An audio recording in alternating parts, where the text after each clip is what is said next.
اور حضور صلی اللہ علیہ وسلم کی حدیث ہے، فرمایا جو قرآن مجید فرقان حمید کو پڑھتا ہے اللہ تبارک و تعالی قیامت کے دن اس کو ایک ایسا تاج پہنائے گا جو نور سے بنا ہوا ہوگا، اور اس کے والدین کو قیامت کے دن جوڑا پہنایا جائے گا، لباس پہنایا جائے گا، اور اس سے وہ اللہ تبارک و تعالی سے سوال کرے گا کہ یہ جوڑا مجھے کس صلہ سے پہنایا گیا ہے؟ تو فرشتے اس کو کہیں گے کہ آپ نے اپنے بچے کو قرآن مجید فرقان حمید کا علم سکھایا، اس لیے اللہ تبارک و تعالی نے آپ کو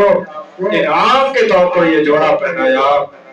اور اسی طرح جو اپنے بچے کو قرآن مجید فرقان حمید ناظرہ سکھائے گا تو اللہ تبارک و تعالی اس کے والدین کے اگلے اور پچھلے سب گناہ کو معاف کریں گے، اور قیامت کے دن